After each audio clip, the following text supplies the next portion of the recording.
If you are not your thoughts, then who are you? I'm going to show you now who you really are. I'll show you how to find the experience of this within yourself. And in this very video, you will feel an inexplicable peace. This is the path to ending all negative thoughts, to ending suffering, anxiety, intrusive thoughts, and guilt. So stay with me, because I'm going to show you how to do all of this in this video. If you're new here, I'm Ricardo Maluf. I've been a psychologist for 23 years, and I'm a teacher of Atma Vichara.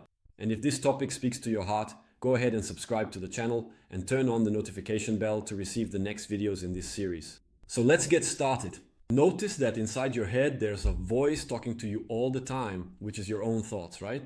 But while that voice is talking, there's also a part of you that's listening in silence.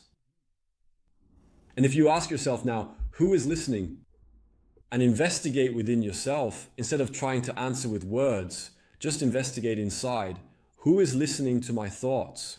You'll find a part of yourself that is more real than your thoughts, because you are not your thoughts, you have thoughts. And in the same way, you are not the mind, you have a mind. You are not the ego, you have an ego. You are not a body, you have a body. And all of this, everything that involves the body, feelings, thoughts, sensations, is not you. You are the pure consciousness that is noticing all of this happening. And if you investigate, you'll discover that this is true. Sometimes it doesn't come with the first investigation, but self-inquiry, as taught by Ramana Maharshi, is the direct path for you to realize exactly this, what you truly are. And the moment you realize what you truly are, you begin to unfold a new reality for yourself. And these are stages, you see. For example, you start to investigate using the question, the first technique of Atma Vichara, which is the practice taught by Ramana Maharshi. Who am I? You ask, who am I? And you remain in silence, noticing what happens inside you. You're not going to try to answer, I am this person, I do this. You're not going to use words to answer. If you start using words, you've already moved away from what you truly are, because you are not the words. Words cannot define you. The mind cannot define you because you are beyond the mind. It's like trying to use words to define what love is. You can use a million words. You can even try to show it, but only by feeling, by experiencing love, can a person truly understand what love is. And being what you truly are is the same thing. It's only by experiencing it through the self-inquiry of Atma Vichara that you can experience what you are. Because you, your truth, your reality is an experience of being here and now, of existing, and not a concept like, oh, I am this, I am that, I do. Because the moment you get into concepts, you've already stepped out, you've already encapsulated and lost the whole. So it becomes easy to understand when we compare it to love.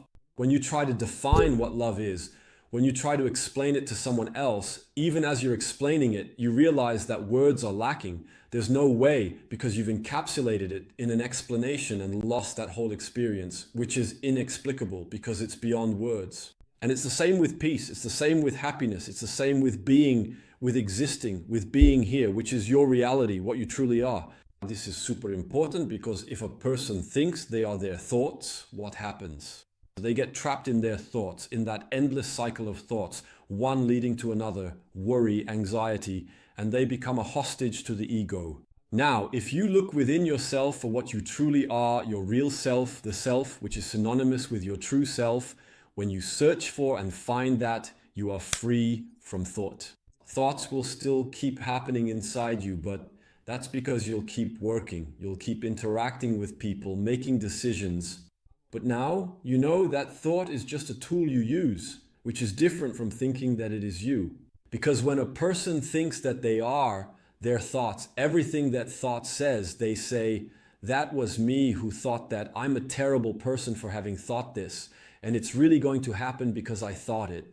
They become a hostage to it, you know? It brings fear, worry, anxiety, guilt. Now, when a person knows that they are not their thoughts and a negative thought comes up, they say, wait, where is this coming from? This isn't me. Why am I having this thought here? All right, let's get rid of it then. You can ask the Holy Spirit for help.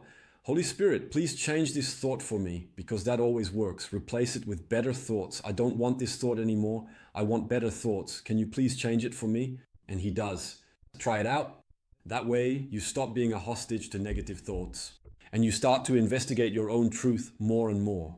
So something that works really well is that whenever you have a negative thought, say, wait, that's not me, that's the ego.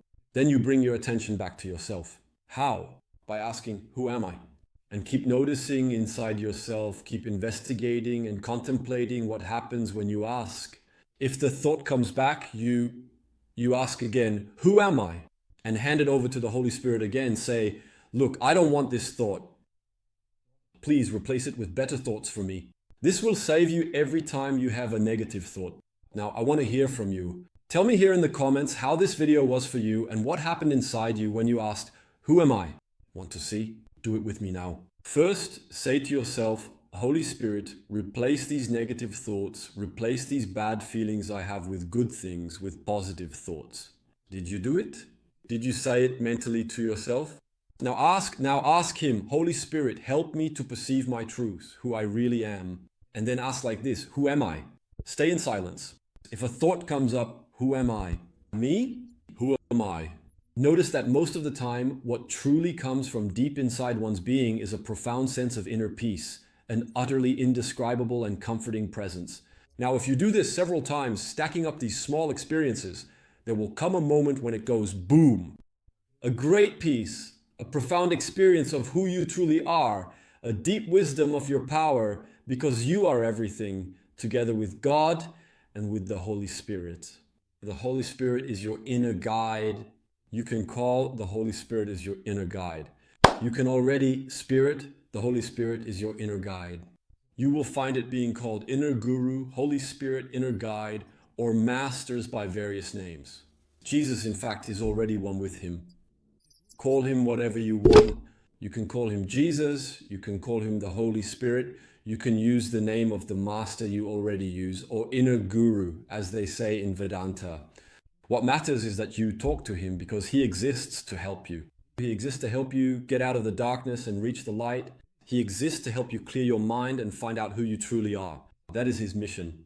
And we don't call on him. We don't ask for help from this incredibly powerful universal force of pure love and peace. We forget to ask. So start asking all the time and then ask yourself, who am I? Want to see? Ask with me now. Let's see. And notice how you feel. Now I want to hear from you.